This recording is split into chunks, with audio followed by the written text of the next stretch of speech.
No coração da madrugada, um grito dilacerante rompeu o silêncio sepulcral da luxuosa mansão Castelli, um som que nem todo o dinheiro e poder do mundo conseguiam calar.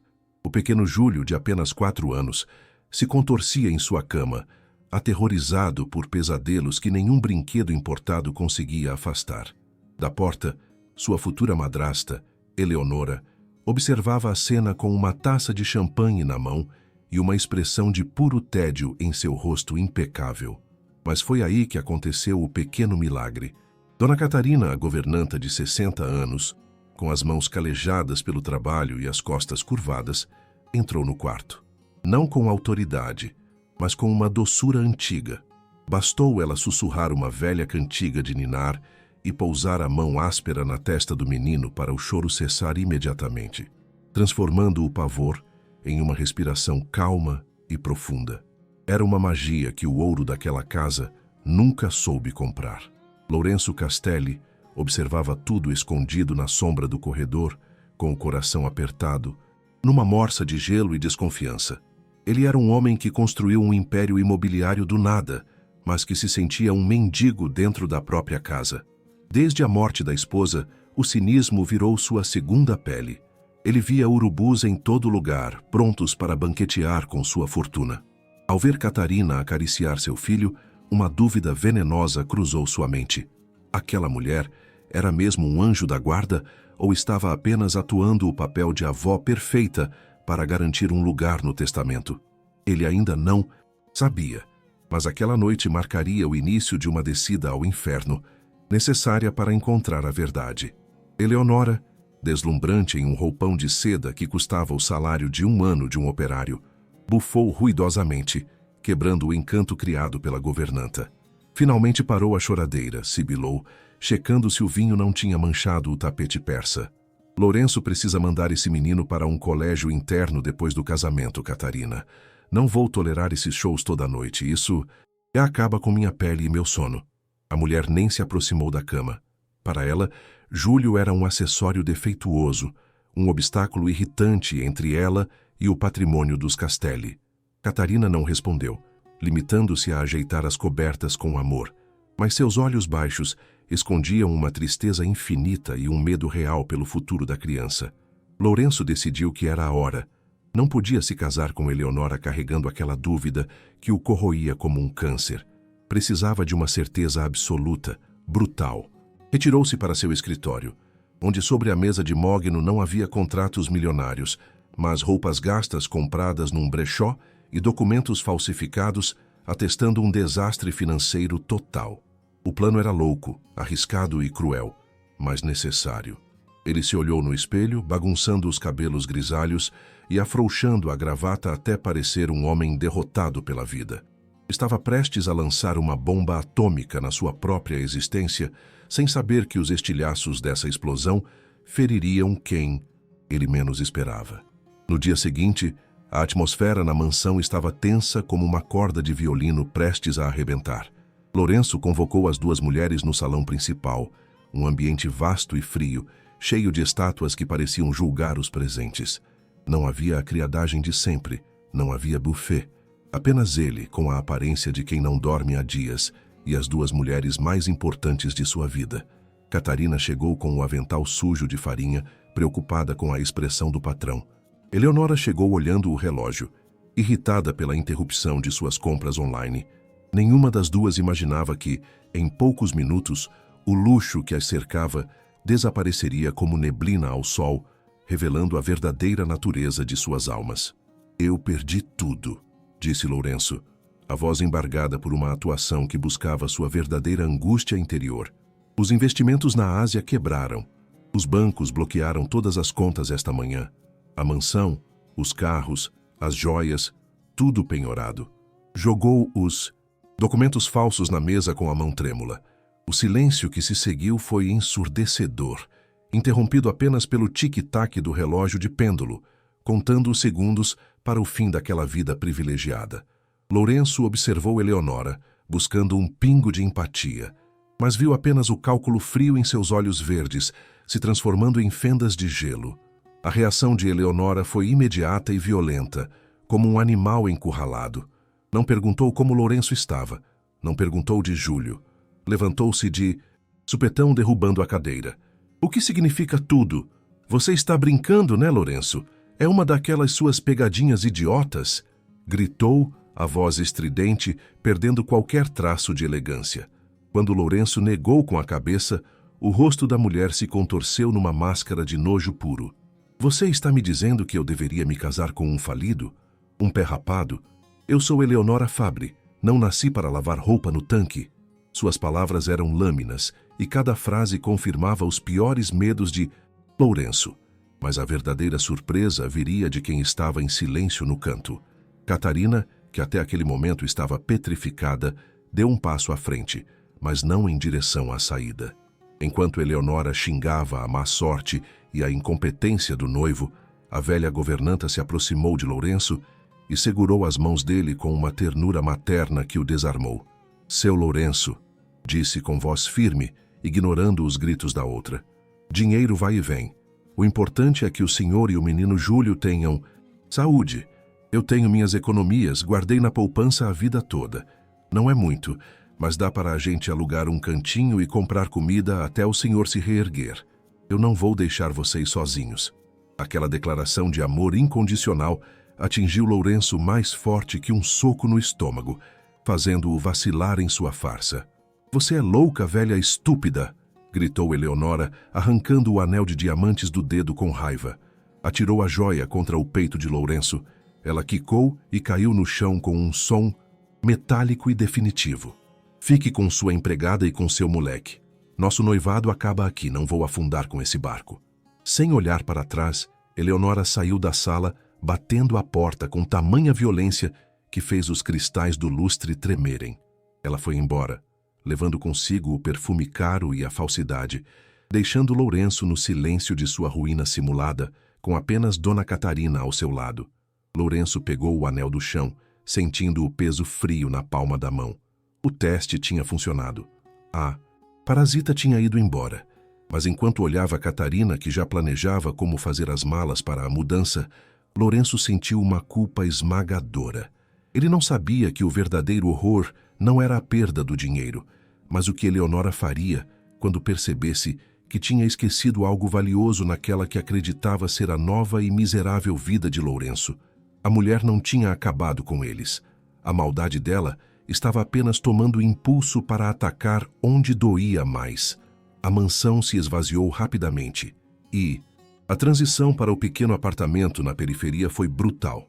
Lourenço, mantendo a farsa, observava Catarina trabalhar incansavelmente, transformando um cafofo úmido em um lar acolhedor para Júlio.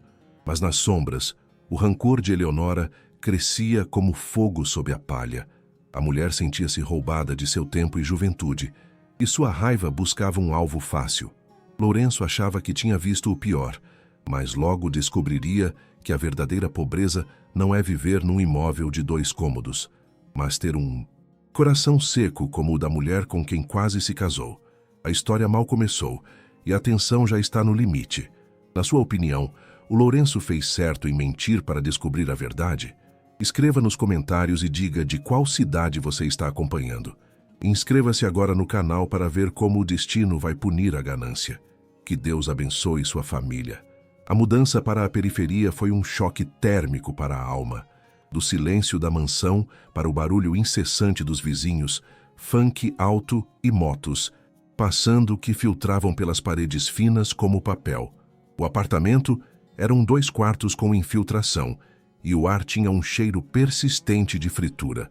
Lourenço, atuando o papel de homem destruído, passava os dias sentado numa poltrona velha, fingindo procurar emprego no jornal enquanto observava a Catarina.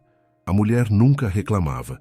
Pelo contrário, limpava aquele lugar com a mesma dignidade com que polia a prataria da família, transformando a miséria em algo suportável apenas com a força de seus braços cansados. A fingimento de Lourenço estava virando uma tortura psicológica. Via Catarina contar moedas na mesa de fórmica para comprar leite para o Júlio, pulando as próprias refeições com a desculpa de estar sem fome. Numa tarde, viu ela vender escondido seus brincos de ouro.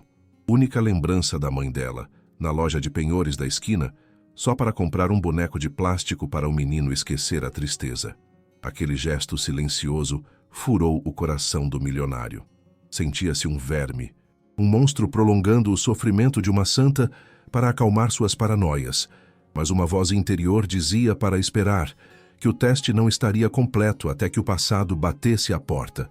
Júlio, arrancado de seu mundo dourado, estava confuso. Perguntava do pai, que via sempre triste, e se agarrava à saia de Catarina como se fosse a única boia em alto mar. Vovó Cate, perguntava com os olhinhos cheios d'água, a gente ficou pobre porque eu fui levado? Catarina se ajoelhava, ignorando a dor nas articulações, e o abraçava forte, sussurrando que a verdadeira riqueza era estarem juntos. Lourenço ouvia do outro quarto, segurando o choro, percebendo que aquela mulher, paga por anos como funcionária, era a única mãe verdadeira que seu filho já teve. Mas a sombra de Eleonora ainda pairava sobre eles. 3 semanas se passaram. A rotina da pobreza se estabeleceu, feita de arroz com ovo e roupas lavadas no tanque. Lourenço começou a notar algo estranho. Catarina recebia ligações mudas no velho. Telefone fixo. Toda vez que atendia, ouvia-se apenas uma respiração pesada e depois o sinal de desligado. A governanta tentava esconder, mas Lourenço via as mãos dela tremendo. Alguém sabia onde eles estavam. Alguém não tinha terminado de pisar na família caída. A curiosidade de Lourenço virou alarme. Quem poderia ser tão cruel para persegui-los até na miséria? Então, numa tarde abafada, um Porsche Cayenne preto, brilhante e arrogante, estacionou em fila dupla na frente do predinho descascado, atraindo olhares de inveja e raiva da vizinhança. Era Eleonora. Não veio por piedade. Desceu do carro com um vestido branco imaculado que gritava contraste com o asfalto sujo, usando óculos escuros enormes para não cruzar o olhar com a gentalha. Lourenço, que fingia dormir no quarto, ouviu o barulho dos saltos agulha na escada do prédio como marteladas. O coração foi à boca. Sabia que algo terrível ia acontecer, mas precisava permanecer escondido para ver até onde ela iria. Eleonora entrou sem bater, empurrando a porta que nunca fechava direito. O cheiro de seu perfume importado invadiu a cozinha pequena, enjoativo e fora de lugar. Catarina estava amassando pão caseiro. Dona Eleonora, murmurou, limpando as mãos no avental. A reação da ex-noiva foi um misto de deboche e nojo. Olhou em volta, torcendo o nariz. Que cheiro de fracasso! Exclamou com voz estridente. Sabia que vocês iam acabar no lixo, mas ver ao vivo é quase divertido. Não havia humanidade nela. Apenas o prazer, sádico de ver quem um dia foi poderoso reduzido a nada. O que a senhora quer aqui? Perguntou Catarina, colocando-se instintivamente na frente da porta do quarto onde Júlio brincava. Eleonora riu, uma risada seca. Quero o que é meu, velha ladra. Esqueci uma pulseira Cartier na bolsa que você preparou para a mudança. Sei que você pegou. Achou que ia vender para comprar remédio para sua artrite? A acusação era vil, falsa e feita para humilhar Catarina no fundo da alma.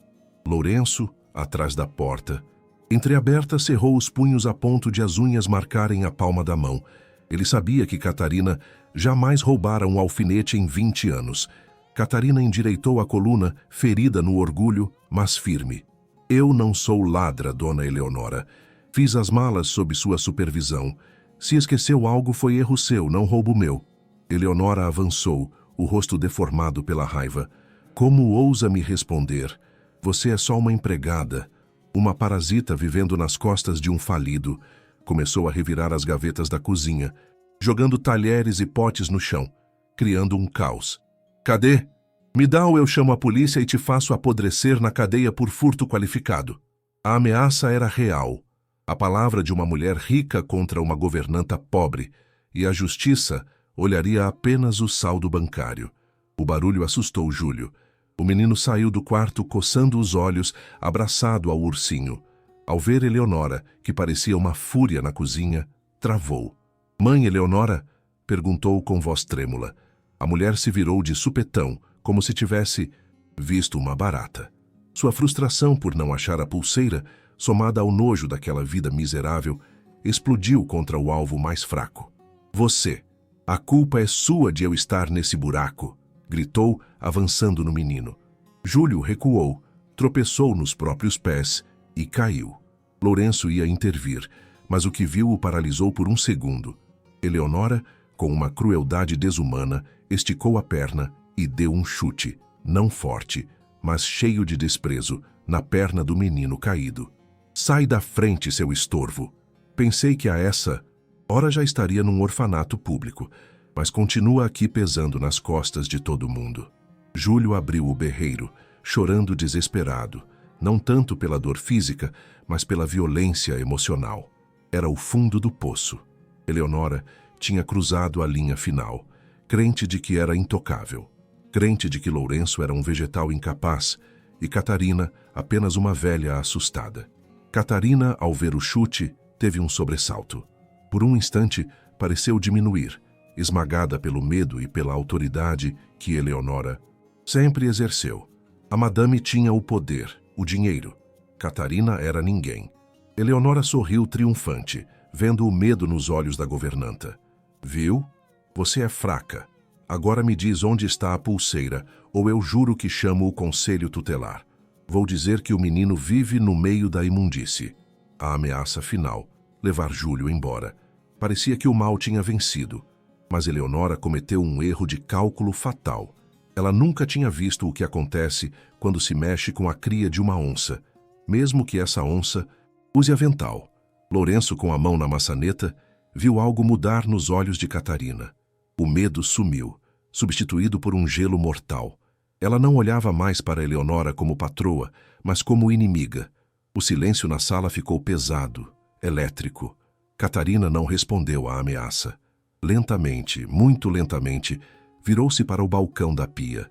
Sua mão fechou-se em torno do cabo de uma grossa colher de pau. As juntas dos dedos ficaram brancas pela pressão. Não tremia mais. Virou-se de novo para Eleonora e, pela primeira vez em 20 anos, seu olhar não estava baixo. Era um aviso de tempestade. Catarina não gritou, nem se agitou. Sua transformação foi silenciosa e aterrorizante. Saiu da sombra da cozinha brandindo aquela simples colher de pau, como se fosse a espada de um arcanjo vingador, colocando-se fisicamente entre a mulher ingênua e o menino encolhido. Não era mais a doméstica curvada que pedia licença. Naquele momento, sua postura cresceu, alimentada por uma força antiga que vinha das entranhas da terra.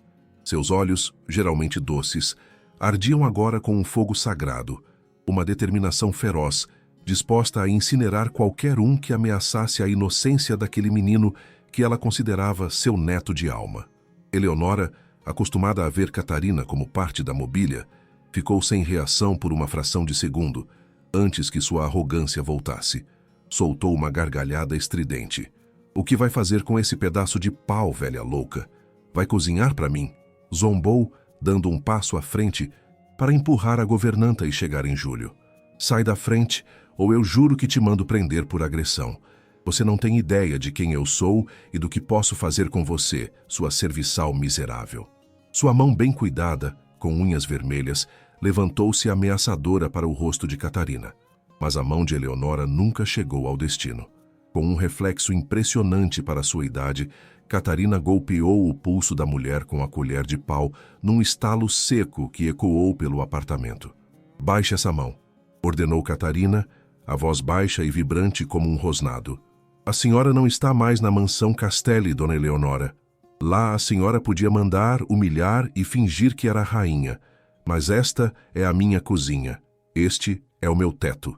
E debaixo do meu teto, monstro que bate em criança não se cria. Se tentar tocar no Júlio de novo, eu não respondo por mim. A dor no pulso e o choque da rebelião deixaram Eleonora boquiaberta. Ninguém nunca a tinha tocado. Ninguém nunca tinha dito não.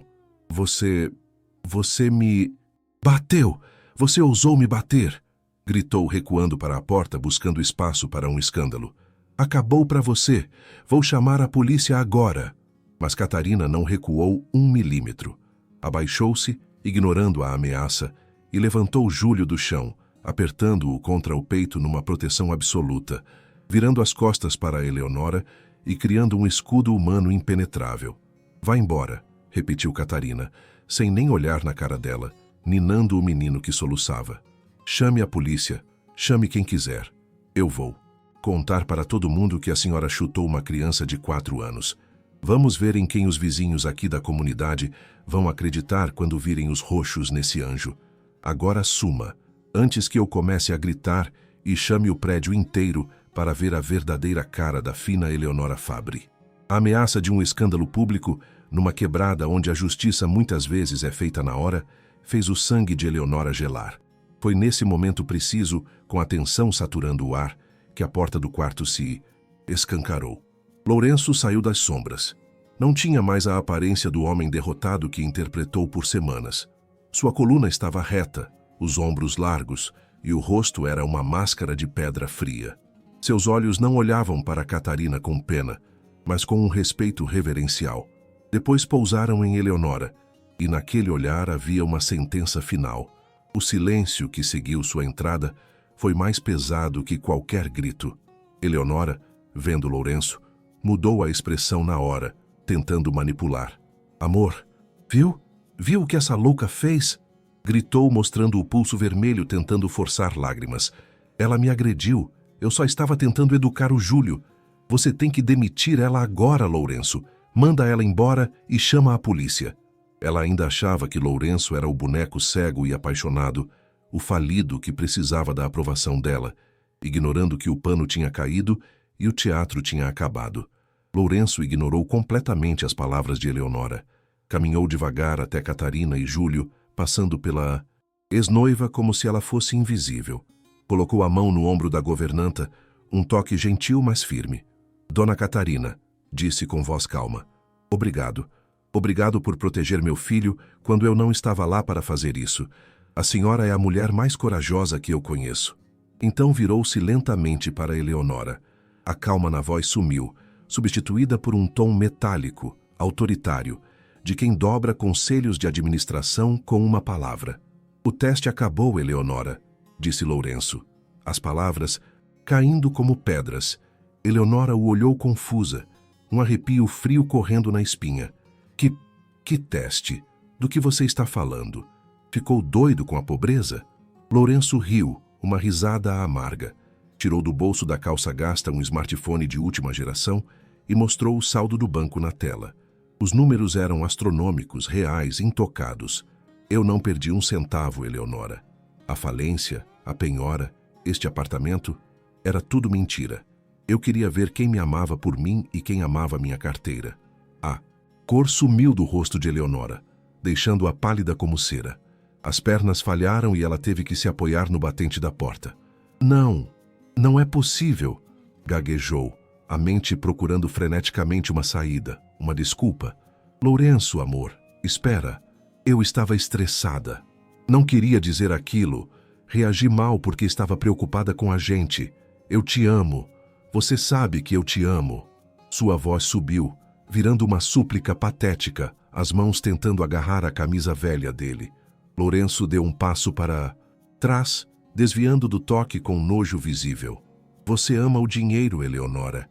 E hoje você provou ser pobre na única coisa que importa, a alma. Eu vi você chutar meu filho. Eu ouvi você humilhar a Catarina. Você é uma embalagem bonita, mas podre por dentro. Ele se aproximou invadindo o espaço dela, forçando-a a recuar para a saída. Vá embora e agradeça a Catarina, porque se ela não estivesse aqui, eu juro que acabava com você judicialmente pelo que fez ao Júlio. Suma da minha vida. Se eu te ver, de novo, garanto que uso cada centavo dessa fortuna que você tanto adora para transformar sua vida num inferno. Eleonora olhou para Lourenço, depois para Catarina, que a encarava com dignidade real, e entendeu que tinha perdido tudo. A humilhação ardia mais que a perda da grana. Com um último gemido de raiva impotente, virou as costas e correu escada abaixo, os saltos batendo como tiros em fuga, perseguida pelos olhares curiosos dos vizinhos. A madame fugia como uma ladra na noite, deixando para trás a vergonha indelével de suas ações. No pequeno apartamento, o silêncio voltou, mas agora era um silêncio limpo. Lourenço trancou a porta, um gesto simbólico que deixava o mal do lado de fora. Virou-se para Catarina, que ainda tremia levemente pela adrenalina, abraçada a Júlio. O homem milionário sentiu-se pequeno diante da grandeza daquela mulher simples. Sua atuação tinha acabado, mas agora precisava encarar a realidade da dor que causou a quem lhe era fiel. Dona Catarina, começou, Lourenço, a voz quebrada, ajoelhando-se na frente dela e do menino. A senhora precisa me perdoar. Eu menti. Eu arrastei vocês para esse pesadelo, para essa sujeira, só para acalmar minhas inseguranças. A senhora não merecia isso. Não merecia passar fome e humilhação por minha culpa. As lágrimas, as verdadeiras que ele nunca mostrou a ninguém, desde o funeral da esposa, começaram a cair. É a senhora a verdadeira dona da casa, Catarina. A senhora é a família. Catarina olhou para o homem que serviu por 20 anos, vendo pela primeira vez não o patrão, mas um homem ferido que buscou desesperadamente a verdade. Com a sabedoria de quem conhece a vida, ela soltou a colher de pau na mesa. Colocou a mão no rosto de Lourenço, secando uma lágrima com o polegar áspero. Seu Lourenço, disse docemente, dinheiro não importa. O que importa é que agora a gente sabe quem a gente é e que o Júlio está seguro. O resto a gente ajeita. Naquele momento, entre as paredes descascadas de uma casa pobre, nasceu uma riqueza que banco nenhum podia guardar. Está gostando dessa história? Sua curtida ajuda muito a gente continuar. Deixe um like e se inscreva no canal para não perder o final emocionante e descobrir como o Lourenço vai recompensar a Catarina. Agora vamos continuar. O retorno à mansão Castelli não foi uma simples volta, foi um renascimento. Lourenço, porém, trouxe um souvenir inusitado do apartamento da periferia. A velha colher de pau lascada que Catarina usou como arma. Mandou emoldurar numa caixa de vidro no corredor principal, bem onde antes ficava um quadro caro. Isso aqui, explicava para as visitas com seriedade, vale mais que qualquer obra de arte. É o símbolo da coragem verdadeira. Para Lourenço, aquele pedaço de madeira representava o momento em que ele deixou de ser rico de dinheiro e passou a ser rico de valores. A mansão deixou de ser um museu frio e começou a ter vida. Os meses seguintes foram dedicados à cura das feridas invisíveis de Júlio. O menino que antes tremia floresceu. Lourenço parou de chegar tarde. Vendeu parte das empresas para gerir o patrimônio de casa, transformando o escritório numa sala de brinquedos. Catarina nunca mais usou uniforme. Lourenço proibiu terminantemente no primeiro dia. A senhora não trabalha para mim, Catarina, disse ele, queimando simbolicamente o avental na lareira. A senhora é a rocha dessa família, e rochas não usam touca. Um ano depois, a transformação era visível para toda a alta sociedade. A mansão Castelli sediava a inauguração da Fundação Ninho do Júlio, dedicada a dar abrigo a mães e crianças vítimas de violência. No jardim, onde antes Eleonora dava festas esnobes, agora crianças corriam rindo e tomando sorvete. Lourenço, vestido de forma simples, pegou o microfone no palco, mas seus olhos não buscavam as câmeras. Buscavam uma mulher específica na multidão, uma mulher que naquele dia brilhava mais que o sol. Catarina subiu ao palco, não como governanta, mas como diretora da Fundação. Usava um conjunto creme que realçava sua beleza madura. Os cabelos, antes presos num coque severo, agora estavam soltos e macios. Quando falou sobre a missão do centro, sua voz não tremeu. Falou com a autoridade de quem defendeu os fracos contra gigantes, e a plateia de ricos ficou em silêncio reverente. Lourenço a olhava com admiração profunda e um sentimento novo, mais quente, que cresceu vendo ela amar o filho dele como se fosse dela. Na noite da inauguração, depois que o último convidado saiu, Lourenço encontrou Catarina sentada num banco do jardim, olhando as estrelas. Sentou-se ao lado dela. O silêncio não era mais aquele constrangido entre patrão e empregada, mas o íntimo de duas almas que dividiram uma trincheira. Sabe, começou Lourenço girando uma caixinha de veludo nas mãos, passei a vida procurando uma mulher que estivesse à minha altura financeira. Que idiota eu fui. Eu precisava de uma mulher que estivesse à minha altura humana. Catarina virou-se. Surpresa. Lourenço ajoelhou-se, não para pedir perdão dessa vez, mas para pedir um futuro. Abriu a caixinha, revelando não um diamante vulgar, mas um anel antigo, elegante, que foi de sua avó. Catarina, O Júlio já te chama de mãe no coração dele. Você foi a mãe que ele merecia. E a companheira que eu não sabia que procurava. Não quero mais que você seja a diretora ou a amiga. Quero que seja minha esposa. Quero oficializar a família que a gente já provou ser. O pedido não era baseado em paixão passageira, mas numa rocha indestrutível de respeito e gratidão. As lágrimas desceram pelo rosto de Catarina, mas agora eram de alegria pura. A vida toda ela serviu os outros, esquecendo de si. Agora, o homem que ela admirava lhe oferecia o mundo. Lourenço, sussurrou acariciando o rosto dele. Sim, sim, 1000 vezes. Quando se abraçaram, não havia diferença de classe ou idade. Havia apenas 2 pessoas que encontraram casa, um no braço do outro.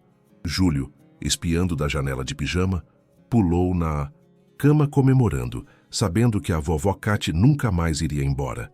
A notícia do casamento escandalizou a elite, mas Lourenço não ligava. As revistas falavam da Cinderela da terceira idade, mas quem via os dois entendia que a magia era real. E enquanto a família Castelli construía sua felicidade, o destino guardou uma nota amarga para quem plantou o vento. Dizem que Eleonora, depois de ser dispensada por outro rico que descobriu quem ela era, trabalha agora como vendedora numa loja no centro, forçada a servir as mesmas pessoas que antes desprezava.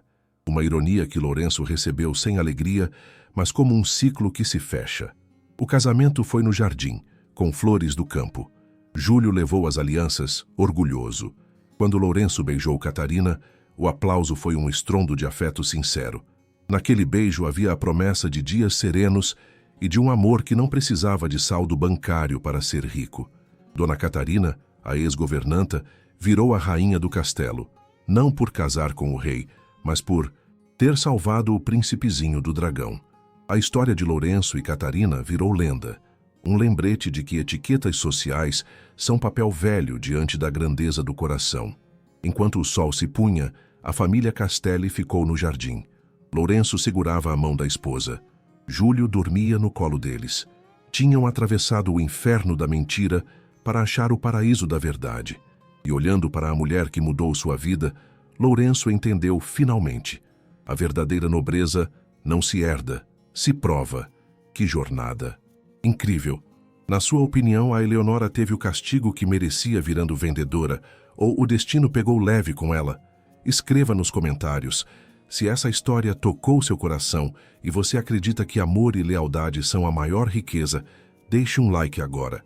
Inscreva-se no canal e ative o sininho. Temos muitas outras histórias onde a justiça sempre vence. Comente, a justiça venceu, se você está feliz pelo pequeno Júlio e pela nova família Castelli. A gente se vê no próximo vídeo.